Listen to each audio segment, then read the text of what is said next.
Thank you. Very good. Right. So we've been talking about this previously. Stephen has been asked questions previously when he was here, but with this whole idea of maybe trying to have something more focused, I thought it would be a great opportunity for Stephen to talk about his experiences with the bugs in a jug that he works with. Because he has had some good progress with that with some of his clients. It will be good to hear more. Just basically, how do you see? I'm just basically putting on sharing options for everybody. If Stephen needed to share, how your experience has been so far, and what do you think works, what do you think doesn't, those kind of things. Over to you, Stephen. Thank you. So it might be helpful if I just start by giving a little bit of a history or an understanding of who Angus Horticulture are. But as a business, we actually started off as Angus Fertilisers many years ago, when two brothers, Martin and Bruce Sesford, who some of you, if you're in Scotland, may have come across. Recognise the name. Yeah, forward-thinking farmers. They were growing specialty crops, couldn't source the nutrients that they wanted, so they began to import fertiliser, and at some point they also hired a chemist and an engineer, and they built a granulation plant and were granulating their own fertilisers for many years. That business was so successful that the big boys in the industry didn't like losing business to them. So eventually they were bought out. And the site at Montrose is still a fertiliser site that's now owned by Origin. It was bought by Cars originally, but then Origin.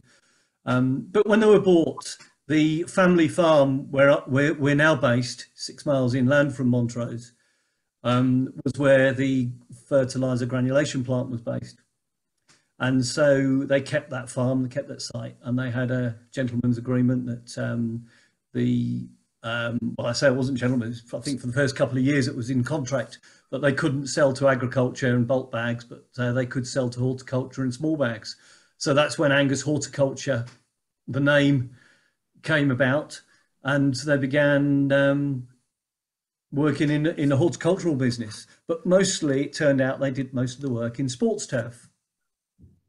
Now, I came into the business myself some years later, started in just towards the end of 2007, and I came to a business that was doing reasonably well, but not actually at that stage turning much of a profit. It was just got a good base of loyal customers, and nearly everything Angus Horticulture were doing then was conventional fertilisers. The exception was rock dust, and we had a contract with an organisation called the Sear Centre to market their Sear rock dust. Well, I came along about halfway through that contract, and I was very cynical because I've got a plant nutrition background. And I never thought I knew it all, but I thought I knew enough to understand that rock dust had little value. But and the lady marketing the product for us, as enthusiastic as she was, let's say some of what was said clearly wasn't accurate. So I had to set, but at the same time, we were getting customers coming back year after year with good results. So I had to find out what was going on. And that was my beginning, really, looking at the soil and soil biology and beginning to understand a bit more. And our start to move away from conventional plant nutrition. So began to understand that rock dust does have a place. It does seem to encourage soil microbes, but put it into a sterile scenario and, well, it's not going to give you any benefit at all. Because there's no microbes to encourage. So it's its use we had to adapt. Right now, that contract we had with that particular organisation finished. They went off and did their own thing, which frankly me, but we've still been marketing rock dust in a quiet way. We don't do much with it, but I've been also looking more and more at other products and what we have now called natural methodology. So in the sports turf world, which is where we work mostly now, all around Europe, we talk about natural methodology. We're trying to encourage growers to look after look after biology, introduce biology even, and stop using chemicals altogether. Now, I should say at this stage that growing grass on a golf green is probably the hardest crop you can ever grow. Now, some horticulturists are you throwing a challenge right now to everybody listening? Well, I am indeed. If you disagree and you think you've got a harder crop, then let me know. But I'll tell you why. And you know, you're not just trying to grow a crop in soil. You're trying to grow an incredibly dense crop. You cannot have a gap between each plant.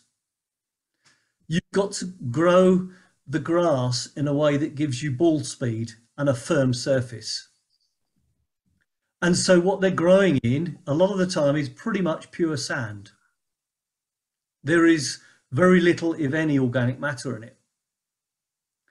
And so nutrients leach readily. And they have a huge problem. It's very dense. And not only is it very dense, but they're then cutting it down to sometimes as low as 3 millimeters every day. So it is a challenge to grow a golf course. And that's why it's quite interesting for me, having sort of found myself growing and working with natural methodology and golf courses, to then find that we can take that technology, take that information, if you like, take that methodology and put it into agriculture and do something even more in agriculture. So I'm just going to see if I can share screen here. Bear with me. I'm just going to show you a quick picture of probably the best golf green I have ever seen. Share screen, that's what I'm looking for. Okay. That there is a picture of the edge of a golf green, the collar, and then the surrounds out in Estonia. That was taken one summer, and they there are probably our loyalist followers of our methodology. They listen to what we say. They use only products from Angus horticulture. And I haven't seen grass looking that good anywhere else. I go to St Andrews, I go to Carnoustie, etc., and nothing looks as good as what they have here. And it's not because they have an easy environment to grow in. This is right on the edge of the Baltic Sea. Okay, so they do well. Now, I'm not going to tell you they don't use any synthetic fertilizer. They do. It's low salt. It's a reasonably neutral pH. But being sand-based greens, we do need to get some nutrient in there. The big problem with organic fertilizer as a granule on greens is it doesn't break down quick enough. So it sits there on the surface, and then it doesn't, you know, the golfers don't like it when their balls run over it and their balls get bits of fertilizer all over, or the bit of fertilizer knocks the ball sideways. So they have to have something that dissolves quickly and breaks down very quickly. I think probably we can gradually move them onto a liquid. If they can get out there frequently, a liquid organic fertilizer will be much better than what they're currently using. We do introduce bugs, so beneficial microbes, into the root zone. We do use things like seaweeds and humates and amino acids and carbohydrates, and we apply these on a reasonably regular basis to help to feed microbes as well as feed and give the grass some, or give the grass some stability, I guess. So I think that gives a basic outline of what we're doing. Any questions at this stage? Yes, when you say you add carbohydrates, what's in that? That is a product, we use cane sugar molasses and 40+% sugars in there. There's some natural furfural, which is actually a natural fungicide, interestingly enough. And yeah, it's applied. We sell it as a product called Molturf, and that actually in sports turf does 2 or 3 things. But as we know, a plant will naturally produce its own carbohydrates, and to do that, the plant photosynthesizes. So as long as you've got some leaf, and as long as you've got some sunlight, you get photosynthesis. And byproduct of that is carbohydrates in the plant. The carbohydrates travel down the plant to the roots. They're exuded from the roots, root exudates, and actually feed things like the fungi.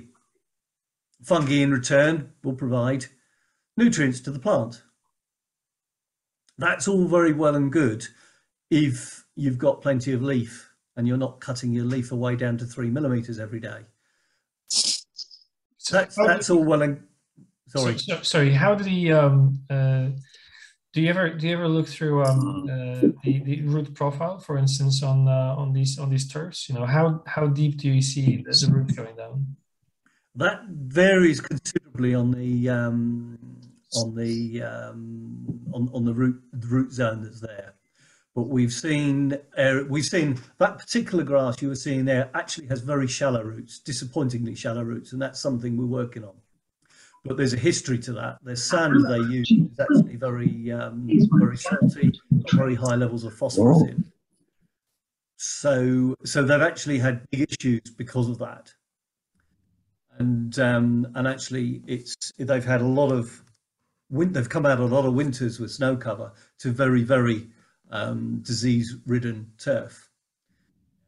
We're getting on top of that. That's less and less the case. But what's very interesting is, even though they have disease coming out of the winter, the recovery is incredibly quick. And do they use any mechanical equipment for aerating the turf? You know, and do you ever sort of have access to that when you're applying some of the bugs in a jug to get them deeper into the soil profile? Yeah, absolutely. They'll do aeration, and the recommendation would always be to apply the bugs after aeration, so they've got a way of getting them right into the soil profile, or the root zone as they call it. And that's actually absolutely imperative. I mean, it doesn't hurt to put a compost tea across the top. But one of the things we used to work with them with compost teas, funny enough, and they got a microscope, but what we found is that when we were there, they were quite thorough. But when we're not there, we actually don't know what they were applying. And so we're now selling them, bugs in a packet, as it were, which is far from ideal. But at least we know what's going out there.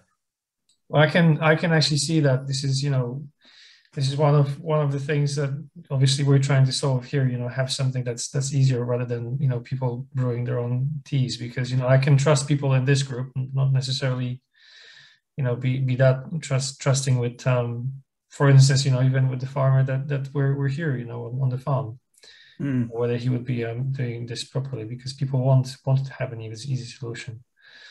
Yeah, and they want to do a job quickly. It's they've got limited time, and it's totally understandable. But the greenkeepers and many farmers have got very limited understanding of what they're doing, and they will listen to instruction to a point. But when they come to do it and you're not there, corners will be cut. It's just a reality, unfortunately.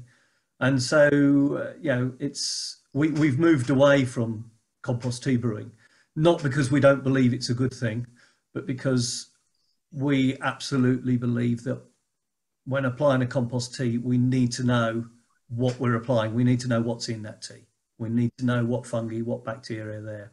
And that's fair, because basically, you know, it's nobody's asking a farmer to be brewing a chemical compound when they're in conventional agriculture.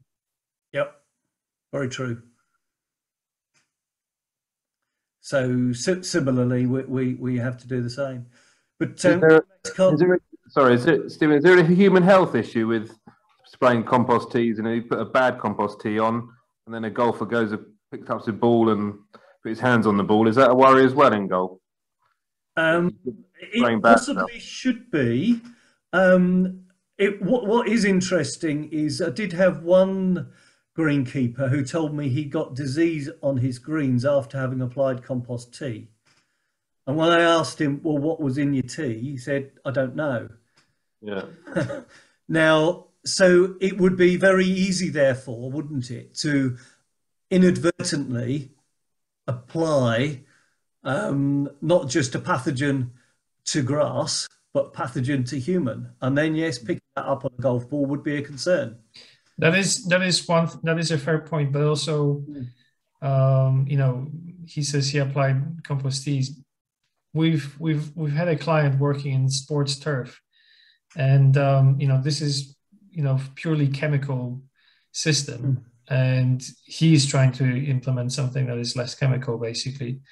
And this purely chemical system, you know, the profile of the turf, you know, it's a stitched turf, and you know more about this than I do.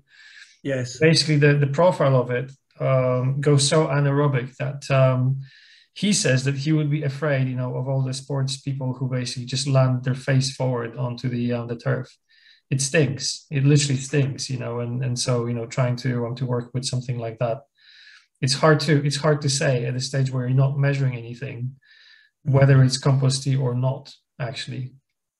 Yeah. Well, the other thing is, I mean, you've got two things there. You've got, if you're using grass and you've got good bacteria, you don't really need to worry about the what you might get infected by, because you've got good bacteria. But the problem that's a very broad statement. Well, it is. But if you've got dysfunctional soils, dysfunctional root zones, you haven't got the good bacteria and good fungi to deal with the bad. And then if you've got plastic in there, which I think you're talking about, the stitch through is like a deso pitch, they're putting plastic stitching, or you've just got straight astroturf, you've got nothing there. So someone falls over, cuts their leg, leaves the blood there. Next person come along, fall over, cuts the leg. Child comes along, whatever. What bacteria has landed is still there and possibly thriving. In a good quality sward with good quality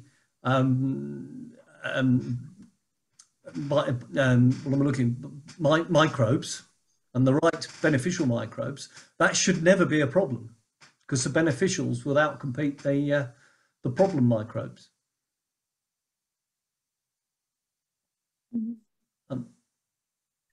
So in the past, you also, I'm going to try and move you away a bit from turf, because there's not many people running turf here as well. So in the past, you also were talking about your work with carrot growers, I think, if I remember correctly. Yeah, that's right. We're working with a few different growers, and using, it was interesting because I met with the carrot growers probably first time 3.5 years ago, something like that. And it was actually one of their agronomists got in touch and wanted a product, and he wanted a product that was organic and said, can you give me this product? It's organic, isn't it? And I had to say, sorry, no, it isn't. But he came down to see me, saw our portfolio of products that we're using on turf, and I said, but you can't use them in agriculture. They're far too expensive. Anyway, he proved me wrong. They're not far too expensive. I just thought they would be. So they've been using them on carrots. And the guy, I'll talk about one in particular, and I won't mention his name because he'd rather I didn't, but grows mostly organic, some conventional. Although his conventional, he uses the same program as he uses on his organic, because what he does is incredible. He's getting greater yields, patch yields, from his organic carrots than most conventional growers are getting. So, and that's basically using the same sort of products that we're using in turf. So when I met with these farmers, sat around a table, and they said, and I had to be honest with them. I said, look, I do not know carrot crop.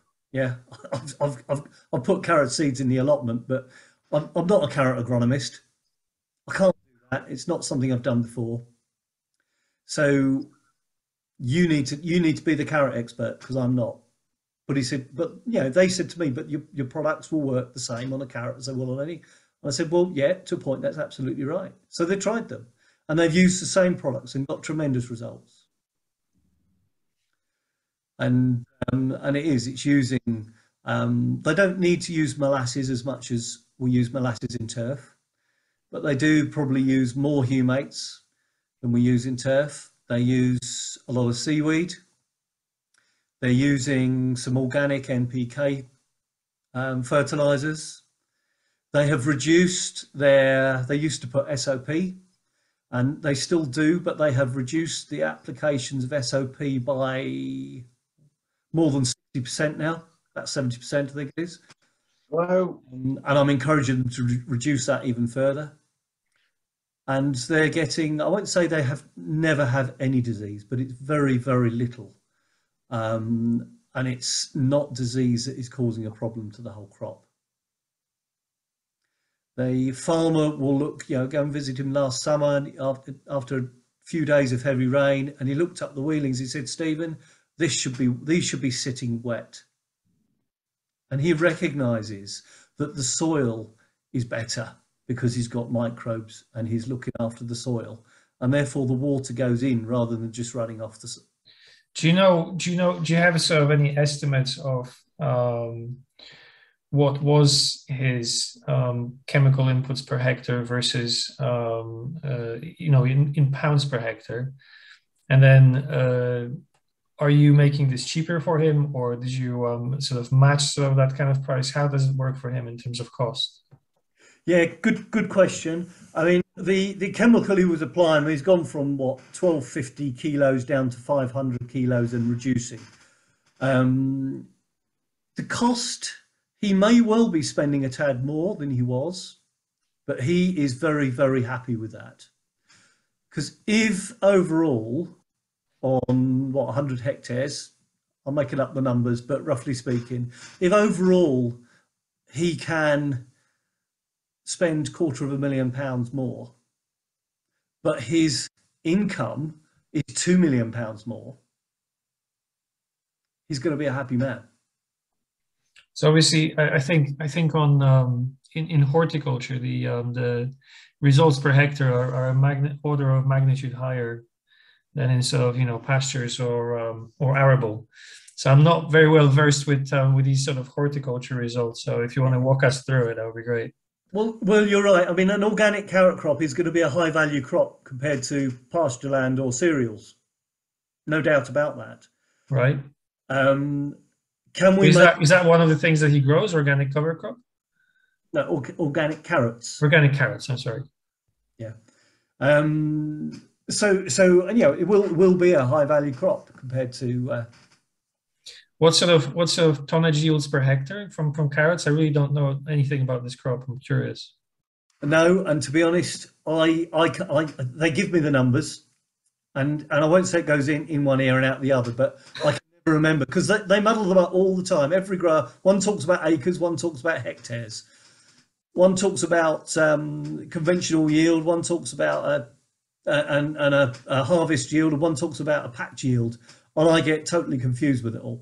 So, and it will be wrong for me to, having done some calculations a couple of years ago on what they were telling me specifically, the sort of numbers I've talked about.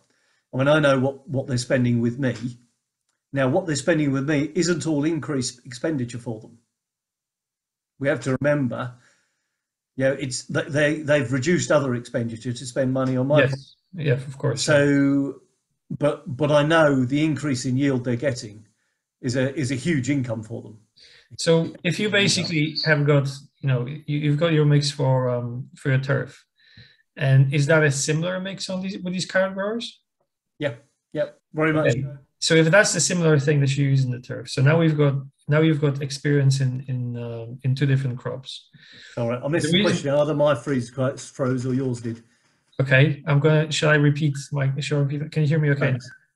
So, if you've got experience now with with those two crops and you're using similar inputs, my supposition would be, how difficult would it be, for instance, to try it out in pasture? And is there an economic case for an owner of a pasture, for instance? Do you think, have you ever gone through those numbers, or have you looked at that side of things? I haven't. I would love to. It would certainly be possible. I certainly believe, but I've got to be honest, I don't know. I mean, pasture, I'm guessing you want more grass and more fodder for the animals. Mm-hmm. I've never farmed animals.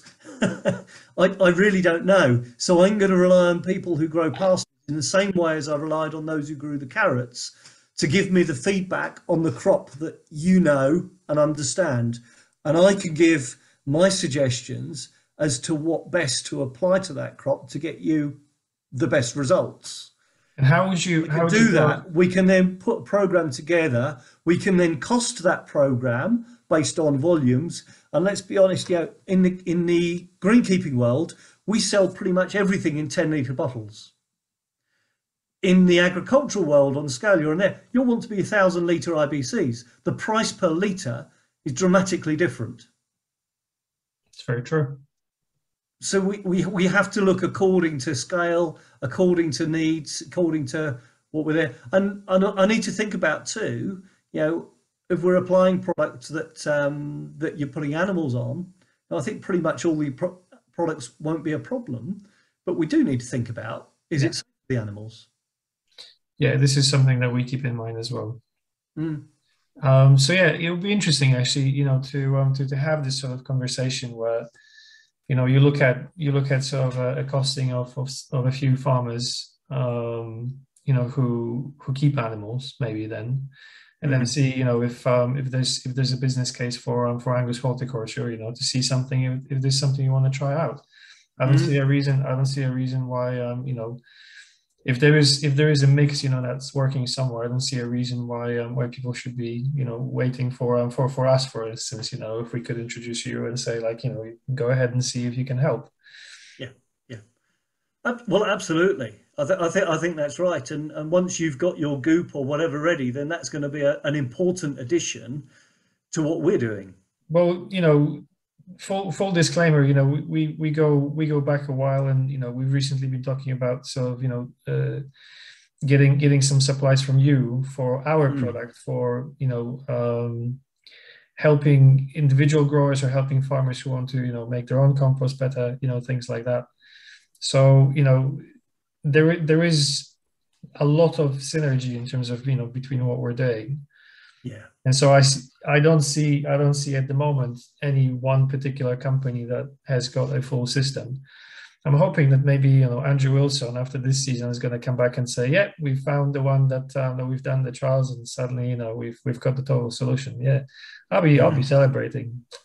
So if there is a I'll send out, I'll probably when we finish this recording and I put this recording up, I'll send out an email, maybe if it helps, to the people on the list to say, like, who's there with a pasture, can you share some costings maybe, and see if that's something that you could basically have a look into. And I don't even have to see these costings, they can go straight to you. Mm-hmm. Would that be helpful? Right. Yeah, no, I think it'd be good. It'd be certainly good to look at that sort of thing. I mean, with the costings, it would be good to understand what products are being used. So yes, so I can get a feel for what's currently used on pasture. So what the perceived crop needs are, and whether we think we can actually alter that according to what we're doing with biology and chemistry, if that's the way it is. So, and I should, as a salesman, explain that we are selling a good number of different products but they're well researched. So for example, I'll use seaweed as an example.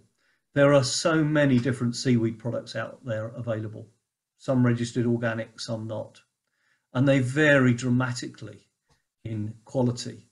They vary dramatically in extraction method, et cetera, et cetera. And even the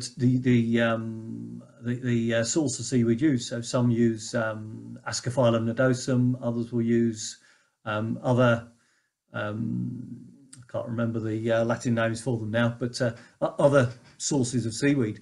And it's important to understand that you will get a different result using different seaweeds. So the traditional old way of extracting seaweed will be using potassium hydroxide. And there are some good potassium hydroxide based products. I don't think any of them will be organic accredited. That's the same thing that they used to extract humic extract of leonardite, right? Yeah, that's right. That's right. And so that's one method of extracting a seaweed. It works. It gives you so much of the various bio elements within the seaweed. And then you've got what they call cold extracts. And there are various means in cold extract, but they're not using any, yes, usually with the potassium hydroxide, they're using heat as well, I understand. But cold extracts don't use the heat. So without using the heat, you are protecting some of the, what I call bioactives, but you're also limiting what bioactives you can get out as well. And in some instances, the cold extracts what they do is actually harvest things like alginates, for example, for the pharmaceutical industry and the food industry. And then what we get in the horticultural and agricultural industry is the leftovers sold as an expensive cold extract seaweed. Our product is fairly unique in that we're not using chemical, we're not boiling it high, but we're not using cold extract either. We're using an extended process using hot but not boiling water. So let's call it warm water for the sake of argument over an extended period of time. So we get a lot more goodies out of the seaweed. And therefore we can have our applications rate down at a relatively low level compared to some of the other products on the market. And a product that is very effective. So I before choosing which seaweed to sell, I've done quite a lot of research on it. And same with humates. I'm a great believer that the humates that come from a natural source have got to be the best, rather than manufactured humic acid and manufactured fulvic acid. And naturally, humic and fulvic acid come together. So if you've got someone selling you fulvic acid or someone selling you humic acid without the other, the chances are it's manufactured. When you say manufactured, what do you have in mind? Well, I don't actually know the manufacturing process, so I couldn't tell you. And it might just be they're doing a separation process from a natural. I don't know. But there is a source, sort of North America, Canada, of good humic substances. There's a source in Germany of good humic substances, leonardite type material. But there are also a lot of other products out there. Cool. Potassium hydroxide, until recently, you couldn't get through a humic substance extracted with potassium hydroxide. You couldn't get through the organic accreditation. You can now. Right. So that's an opening option there. Great. Anything more you'd like to add to what you had to say, or are you open to questions now? Very open to questions. Super. Thanks for everybody. We've got Tommy today, which is great to see you again. Still we see as Sarah, obviously. Oh yeah, sorry about that. But yeah, good listen to Stephen. I just have one question about the seaweed. I've been kind of doing trials myself to try and extract my own seaweed. I get a ton bag in Ireland. I'm not really sure what type of seaweed. It's a mixture, but what I've been doing is just mulching it down. I have a video, I can give it to Daniel, with a mulcher and into an IBC, and I'm just adding lactobacillus, a small bit of molasses and yeast, and I'm just leaving it and hoping to leave it for 12 months, would I end up with some kind of a decent product? It's very cheap what I'm doing. I like that. Would you end up with a decent product? Truth is, I don't know. I suspect you will have in that something of value. I suspect you won't have everything you might have in a product like ours. Right, yeah. But that doesn't mean what you're doing and what you have won't be of value. The question is, the only way to really know what you've got in there is send it to a lab and see what they can find. Can I actually touch on that? Because we have happy accidents in our lab, and just before Christmas, the guys wetted out a half an IBC or a quarter of IBC tank, basically, that we've got just cut off the bottom as a wetting bath, basically. So they wetted out a bunch of hay, and then it's got forgotten for nearly 2 months. And now basically hay looks like straw, and the whole thing smells like a bit of like apple juice, apple cider vinegar kind of thing. And so we are actually, I need to send out samples to NRM. I'll be sending out samples of that, and also of Adam's mineralization tank experiment and our group, for chemical analysis. So the reason I'm mentioning this is because it has this lactobacillus, smell to it, and it's only 2 months old, and it doesn't look like you're going to extract anything more out of it. So maybe if we get back with some interesting results, maybe you don't have to sit there for 12 months. That's my only comment on that. Yeah, interesting. So in terms of extracting nutrients in some of the other substances, you might get away with something less. The mineralization tank was running for a month, and it's gone through everything. The EC doesn't change as well, so we might be able to do things quicker if you're doing things like that. Might well be possible. I'm just going to share this briefly, if I may. Go for it.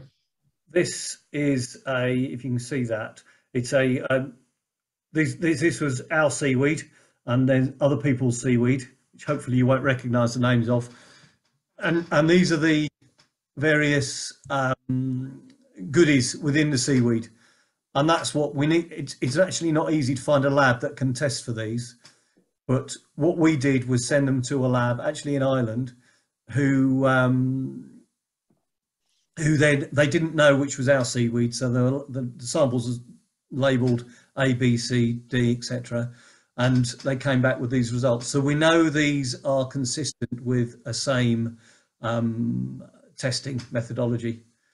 And the reason I say ours is good, because you look at these numbers here, and okay, this product here has got slightly more cytokinin than our product, but I think you can arguably call that's the same number. There's a number is it on your screen? It's just off my screen here. And this again, slightly higher, but everything else, we're higher than any other product. The cold press, the potassium hydroxide. So this is what to look for when you're using the seaweed. It's not there for the NPK particularly, although there sometimes is a little bit there.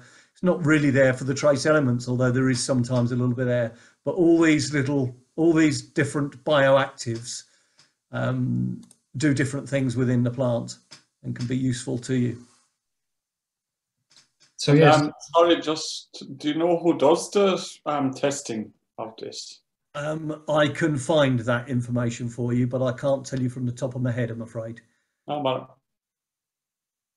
And Jonathan joined us today as well, which is great. Hi. Yeah, just a bit late as usual. Are you here? That's the most important bit. I don't know if you how much you've heard of what Stephen was talking about. Stephen, I think you were in one of the meetings where Stephen was present as well. Yeah. So Stephen, I asked Stephen to give a bit of a presentation of what he does, because he also works with bugs in a jug and some other amendments. And it's just interesting because he's mostly operating in the turf industry, but has been asked to buy some carrot growers to work with, and And I just basically thought, maybe there's some lessons there, maybe there's some products there that we could trial out also in either in pasture or some other bits, basically. So yeah, if you missed that presentation, I'll send you the recording. Yeah, yes, please. I'll catch up on it all a bit later on. So say just one of those days, everything seemed to be running late. Actually, the thing that I mentioned is I'll send an email asking maybe for a bit of an idea on costings, for people who run pastures, who run cattle or sheep on pasture. Because obviously Stephen works with different budgets in the turf industry. And so the important bit for farmers is to have a proposition which is economically viable. So that's the bit that still is up in the air in terms of what Stephen works with. Brilliant, thanks. Any other questions?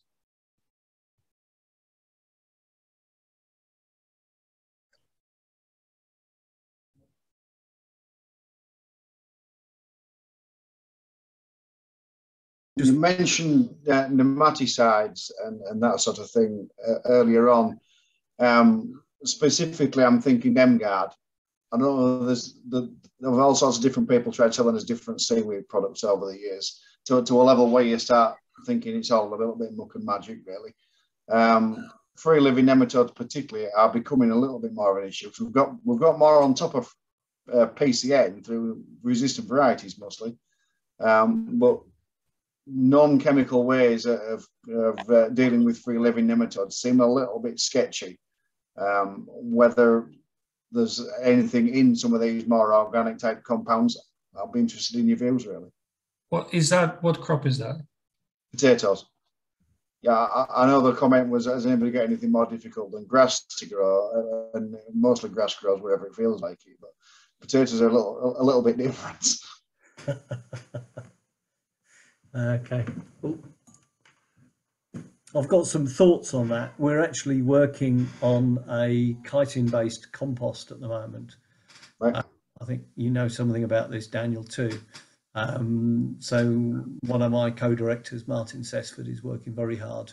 And what we have discovered is that we very quickly get rid of problem nematodes, because what you find is, so on a PCN cyst, for example, the cyst will contain between 30 and 600 eggs.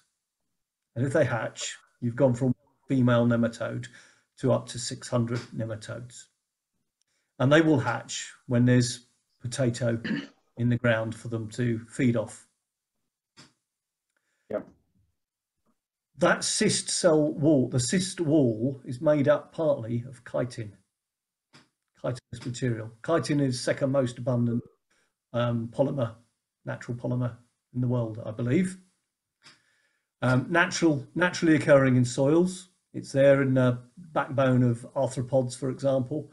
It's in fly exoskeletons, etc., etc. So it's naturally there. But in our biology depleted fields, it's not there in very high quantities. We compost with chitinous material.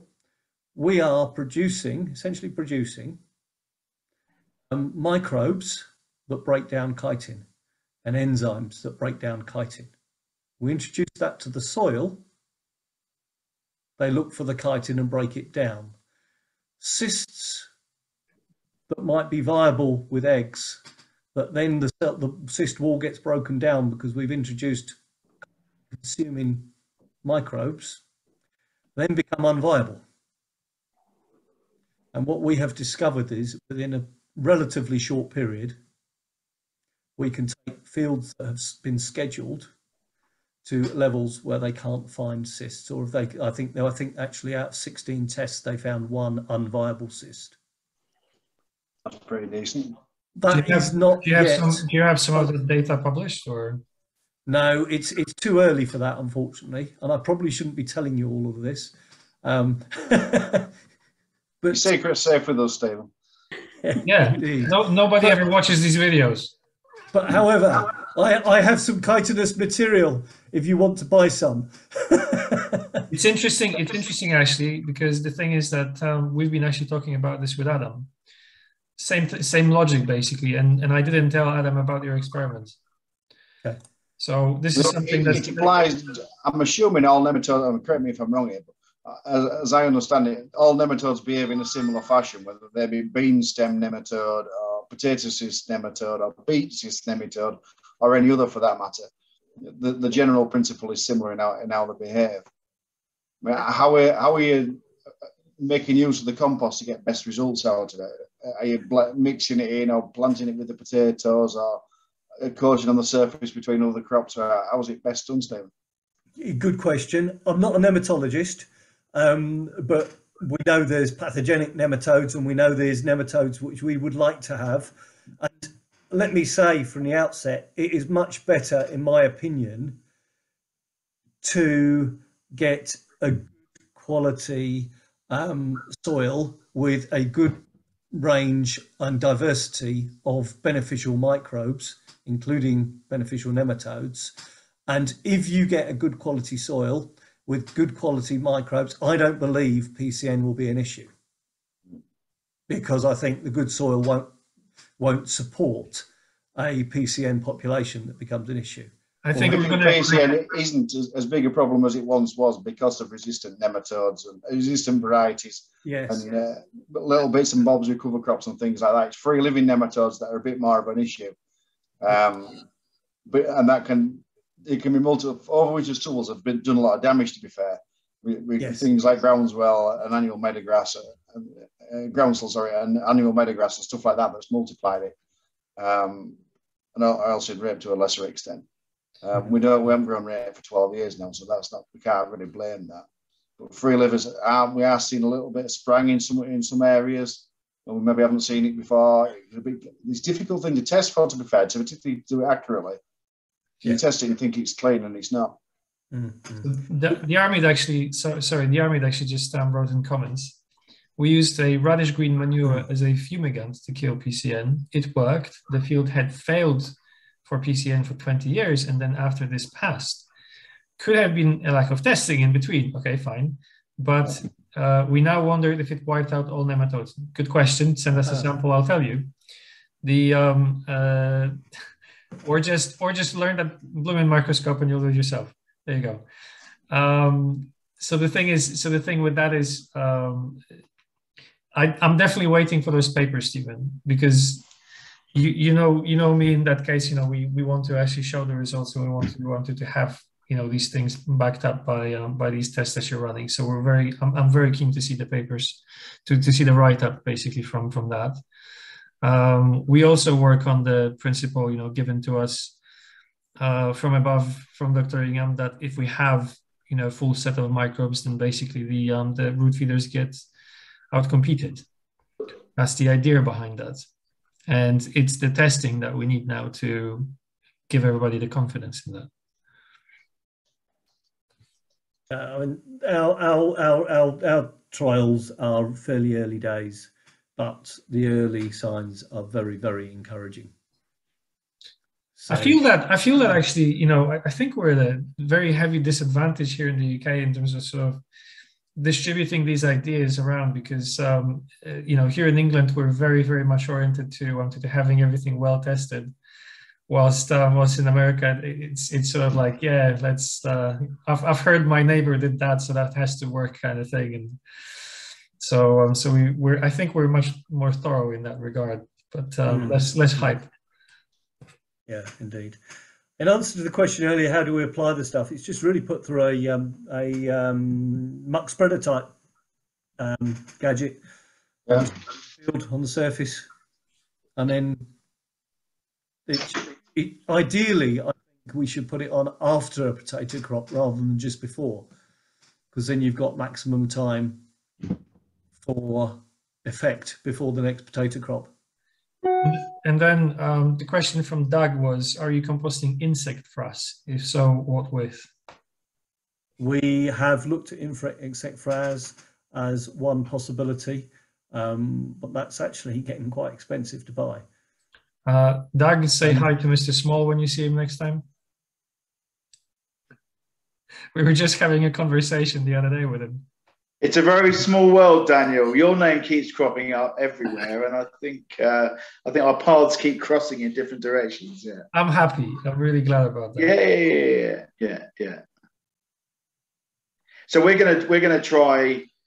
So we're gonna have. I mean, full disclosure, we've got the black soldier fly larvae unit coming to the farm in March, and we're starting production in March using veg waste. And we're investigating the possibility of using a frass tea as a natural insecticide, or insect repellent rather. Any comments? Never heard of that. So you lead the way. You lead the way in that, Doug.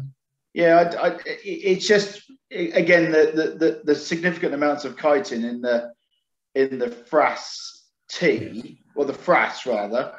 If we can extract that into the tea and get that onto, an oilseed rape crop, for instance, we believe there may be some insect repellent properties. But yeah, we'll be trying it and let you know. Yeah.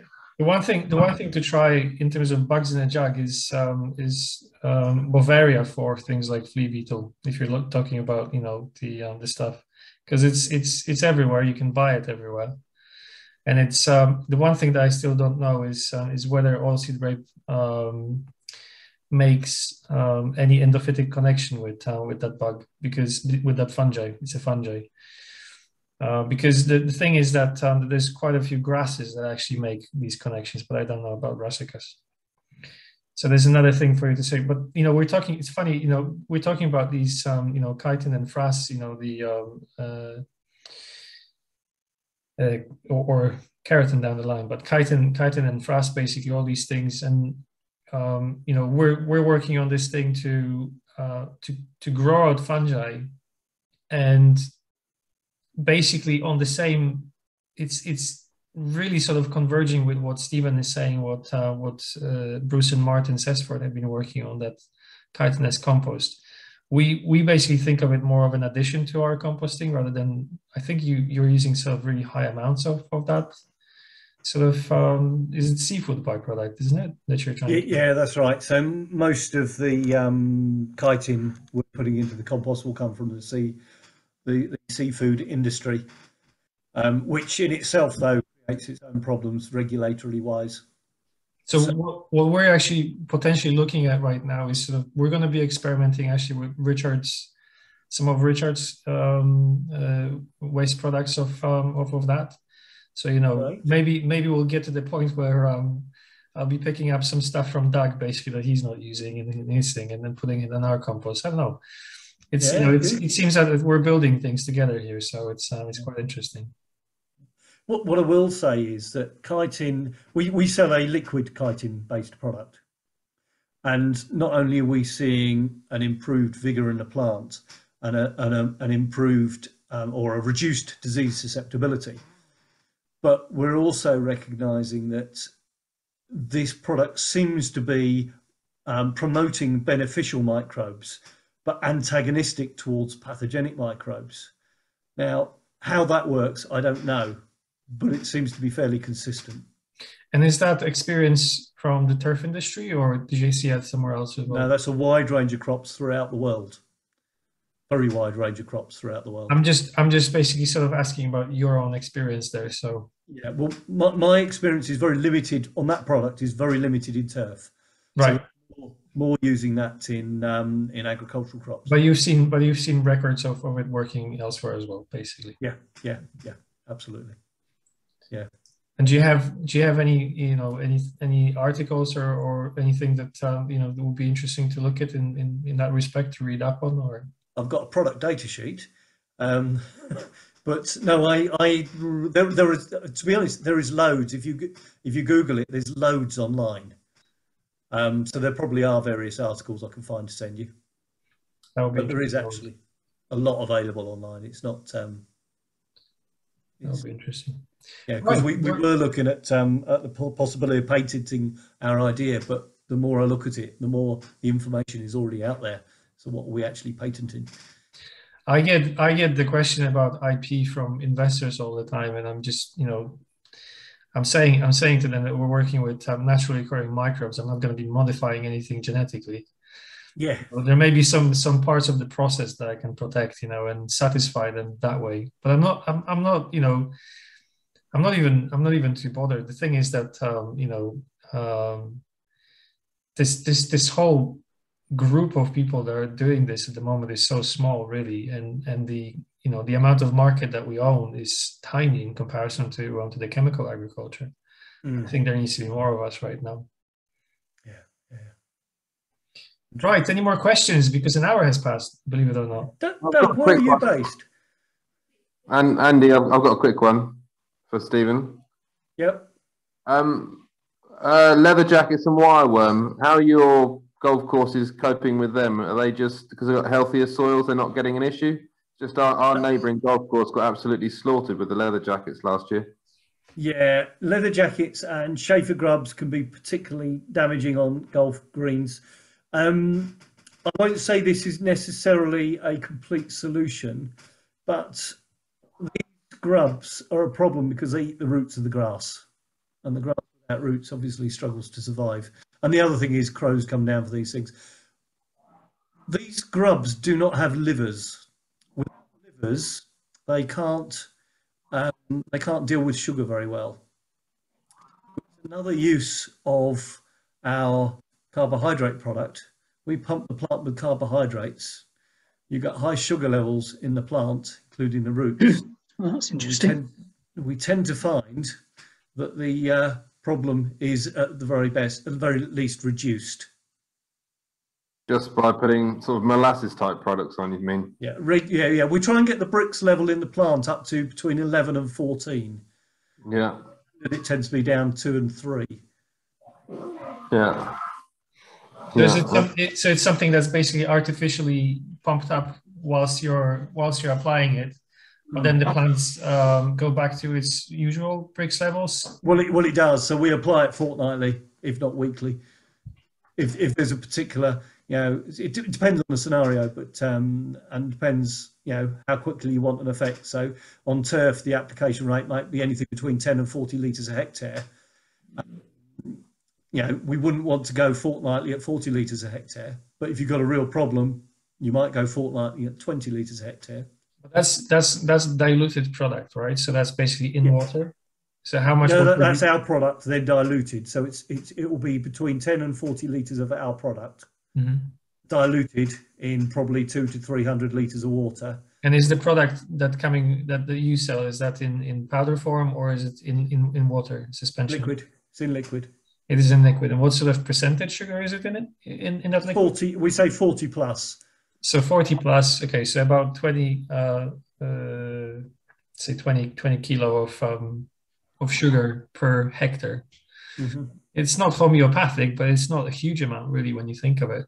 Because like when we make applications, our applications per hectare are like 14 liters of goop per hectare so far that we've been applying.